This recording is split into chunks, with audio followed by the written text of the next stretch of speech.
अस्सलाम वालेकुम, I hope आप खैरियत से होंगे। तो आज मैं कॉन्स्टिपेशन से रिलेटेड डाइटरी मैनेजमेंट की बात करने लगी हूँ कि अगर कॉन्स्टिपेशन आपको हो गई है या क्रॉनिक कॉन्स्टिपेशन है तो आपने उसको किस तरीके से डाइट के थ्रू मैनेज करना है। ठीक है, तो सबसे पहली चीज़ ये है कि हमें देखें कॉन्स्टिपेशन है क्या।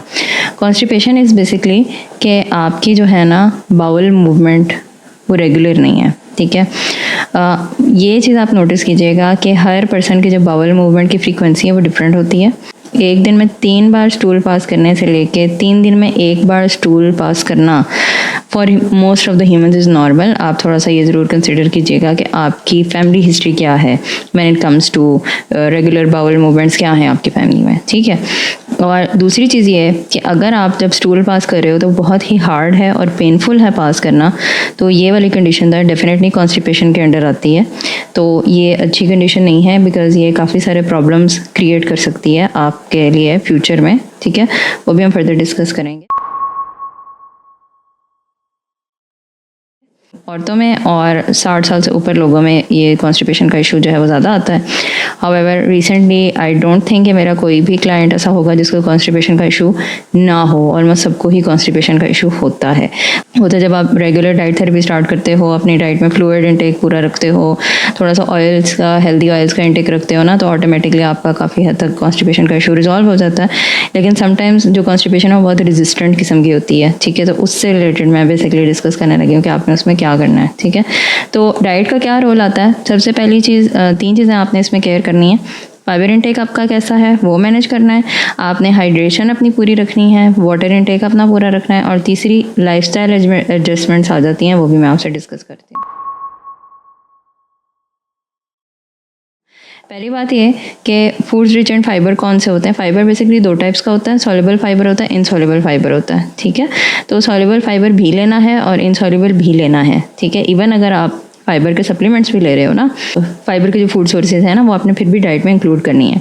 ओके, सबसे पहले चीज़ उसमें आ जाती है ओट्स, जौ आ जाता है आपका। ठीक है, ओट्स हैं, एप्पल्स, बीन्स और लेंटिल्स, जितनी भी आपकी दालें हैं, एप्पल्स हैं, बीन्स, ये सारी चीज़ें आपको हेल्प करती हैं बिकॉज इनमें सॉल्युबल फाइबर होता है। दूसरा इनसॉल्युबल फाइबर होता है जो कि आपके होल ग्रेन्स हैं, जैसे गंदम हो गया, सब्जियां हो गई। ठीक है, ब्रोकली में काफ़ी होती है, कैरेट्स में काफ़ी होता है फाइबर।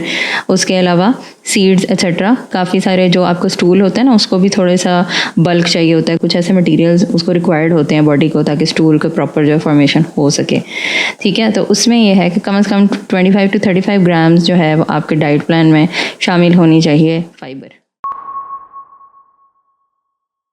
हाइड्रेशन बहुत इंपॉर्टेंट होती है। अक्सर लोगों को लगता है कि जी चाय वगैरह पी लेंगे, स्मोकिंग कर लेंगे तो बाउल मूवमेंट रेगुलर हो जाएगी। वो टेम्प्रेरी सॉल्यूशंस होते हैं, लॉन्ग टर्म में हमेशा उसका नुकसान ही होता है। Caffeine is actually a dehydrating agent.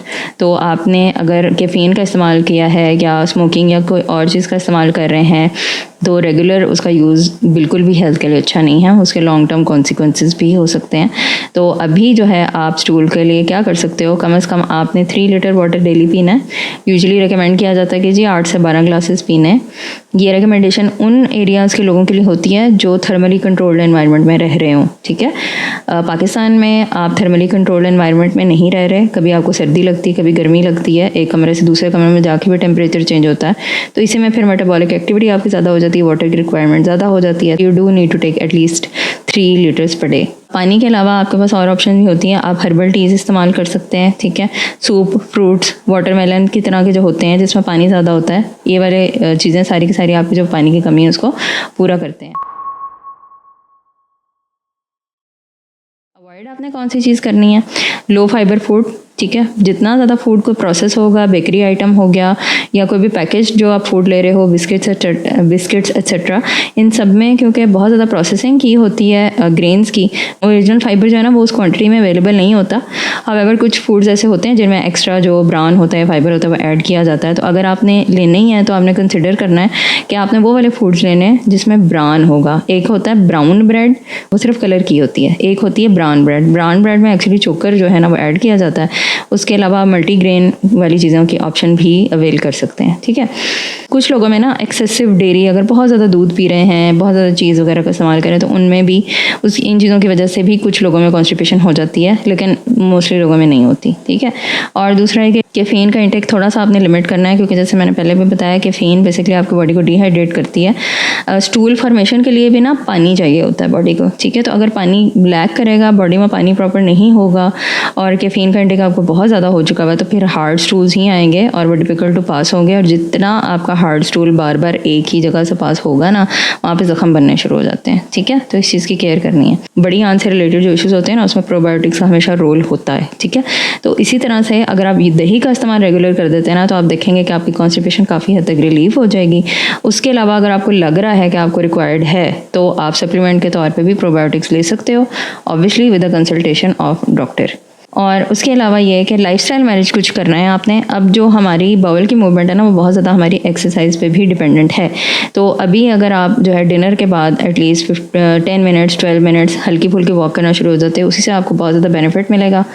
Plus जो है आपका रेगुलर बाथरूम रूटीन आपने बहुत ज़्यादा रखनी है। अक्सर औक़ात आपने देखा होगा कि लोग हाई स्ट्रेस एनवायरनमेंट की वजह से अपना जो बाउल मूवमेंट है वो उनको होती है, तो वो उसको इग्नोर कर देते हैं। अब जब भी आपने एक दफ़ा आपको बाउल मूवमेंट आई है, आपने इग्नोर किया, तो वो आपको कॉन्स्टिपेशन होगी, ठीक है। क्यों? क्योंकि बॉडी अब रेडी है कि वो स्टूल को पास आउट कर दे, आपने जो है नहीं पास आउट किया, ठीक है। तो जितनी देर स्टूल्स आपके बड़ी इंटेस्टाइन में पड़े रहेंगे ना, तो बॉडी जो है ना उसमें से पानी वापस खींचती रहती है, ठीक है। तो ऐसे नहीं है कि वो स्टैटिक एक चीज़ पड़ी हुई है तो उसको कोई फ़र्क नहीं पड़ना, बिल्कुल ऐसा नहीं होता। स्टूल जितनी देर आपके बड़ी आंत में रहेगा, उतनी देर बॉडी जो है वो पानी वापस उसमें से खींचती रहेगी। ये नेचुरल प्रोसेस है हमारी बॉडी का। खाने पीने सोने उठने की रूटीन फिक्स करेंगे तो आपकी स्टूल पैसेज की जो रूटीन होगी वो भी सेट हो जाएगी। थोड़ा सा स्ट्रेस को भी मैनेज कीजिएगा, क्योंकि स्ट्रेस मैनेज के बगैर आपकी जो स्टूल की कह लेंगे रेगुलरिटी है ना, वो कभी भी नहीं होने वाली।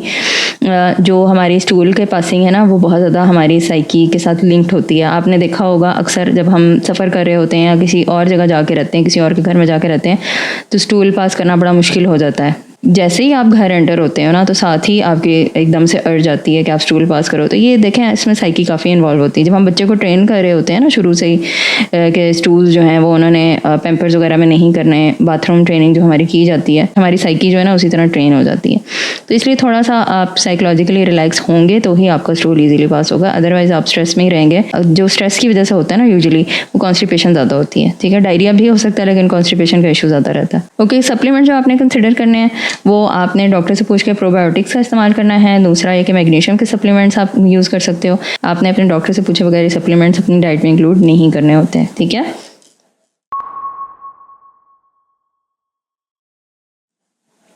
अच्छा, क्रॉनिक कॉन्स्टिपेशन अगर आपको रहती है, मैंने पहले भी बताया था कि ज़ख़म भी बन सकते हैं, हेमोरॉइड्स हो सकते हैं, बवासीर वगैरह हो सकती है, ठीक है, और सीरियस कॉम्प्लिकेशंस भी हो सकती हैं। प्लस ऑब्वियसली आप इस चीज़ को अंडरस्टैंड करें कि स्टूल जितनी देर आपकी बॉडी में रहेगा, उसमें से पानी भी रीअब्जॉर्ब होगा और उसमें से टॉक्सिन्स भी रीअब्जॉर्ब होंगे, ठीक है। तो वो कोई it's very very unhealthy for you to stop going to the bathroom for a long period of time, ठीक है। तो इसको डिले नहीं करना चाहिए एक सर्टन पीरियड से ज़्यादा।